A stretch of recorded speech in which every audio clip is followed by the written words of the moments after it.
Après avoir rudoyé le Lokomotiv Moscou en Ligue des Champions, Monaco revient à la réalité du championnat. C'est une autre bataille qu'il faut livrer pour rester devant Lyon et Paris qui se font de plus en plus pressants. Et si les blessures commencent à s'accumuler, l'ASM reçoit enfin une bonne nouvelle. Depuis le terrible choc contre Pierre Fanfan en août 2003, Nonda ne pouvait que constater le parcours parfait de ses coéquipiers jusqu'alors.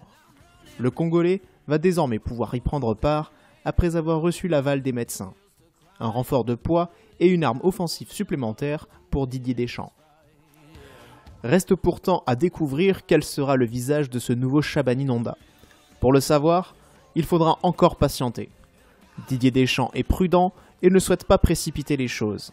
Son attaquant doit se refaire une condition physique et cela prend du temps. Mais une chose est sûre, le bout du tunnel est proche pour Chaba, qui peut désormais cocher la case du 3 avril sur son calendrier.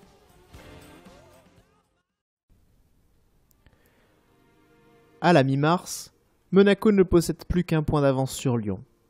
Et c'est un déplacement compliqué qui se présente aux Monégasques.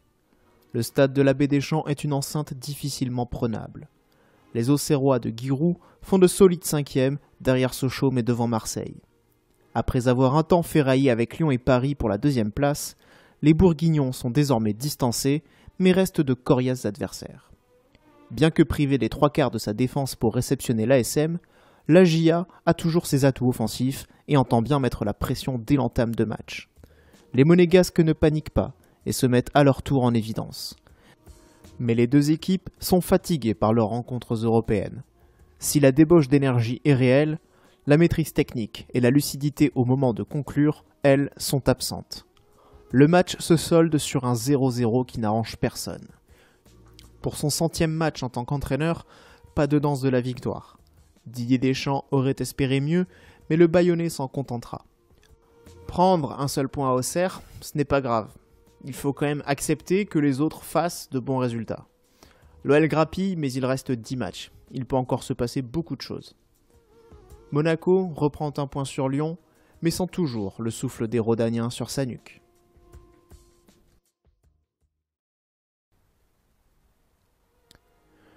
Trois jours plus tard, Monaco est de nouveau sur le pont, en Coupe de France cette fois. C'est un club de Ligue 2 qui se présente au stade Louis II. La Berrichonne de Châteauroux évolue dans le ventre mou de la 2e division, mais Deschamps va sacrifier la compétition, à l'instar de la Coupe de la Ligue. 8 joueurs du 11 type sont laissés à la maison. Seul Ludovic Giuli, blessé depuis plusieurs semaines, est aligné pour retrouver le rythme de la compétition. Dans la tête, Monaco n'est pas là. Le match est sans rythme. Comme un symbole, c'est Djibril Sidibé, prêté par Monaco dans le Berry, qui inscrit le but de la victoire pour les Castelroussins. Un simulacre de football qui ne plaira guère à Deschamps, mais qui d'une certaine manière aura tendu le bâton. J'avais aligné une équipe en pensant qu'il y aurait de l'envie et de l'agressivité. Mais dans ces conditions, il vaut mieux rester à la maison. Je suis déçu, mais Châteauroux mérite sa victoire. Par ses choix, Deschamps affirme clairement ses ambitions. Le championnat reste l'objectif principal du club, tandis que la Ligue des Champions prend de plus en plus de place. Impossible, pour un effectif aussi court, de courir tous les lièvres à la fois. Reste que maintenant, il faut assurer en championnat, là où justement l'équipe se délite depuis 10 journées. Défait par Lyon la semaine précédente, Sochaux arrive en principauté pour défendre sa 4e place, synonyme d'une qualification européenne. Une adversité relevée, mais amoindrie par les absences de Pedretti, Flachez, Daf, Boudaren et Fro. Cette fois, Deschamps ne fait pas tourner. Il se contente d'aligner Adebayor à la place de Perso pour épauler Morientes. Les Monégasques abordent pourtant cette rencontre du samedi soir dans une nouvelle position, celle du challenger. Avec la victoire de Lyon face à Nantes plus tôt dans la journée, Monaco accuse un point de retard au moment du coup d'envoi. L'ASM frappe sur le poteau à la 12e minute, mais plus rien jusqu'à la mi-temps. Il faut attendre le retour des vestiaires pour voir les azémistes passer la seconde. Plusieurs occasions et situations chaudes, jusqu'à une faute en pleine surface de Diawara sur un Adebayor peu en vue. Morientes exécute parfaitement la sanction et donne l'avantage aux siens. Les locaux ont la pleine maîtrise de cette rencontre et Flavio Roma passe une soirée des plus tranquilles. Mais à la 93e minute, la défense centrale et le portier de l'ASM se rendent coupables d'inattention.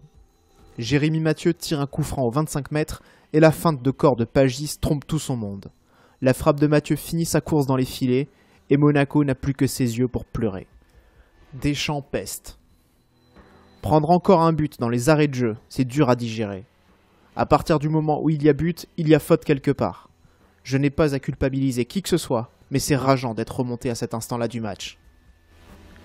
Remonter au score, mais aussi remonter au classement.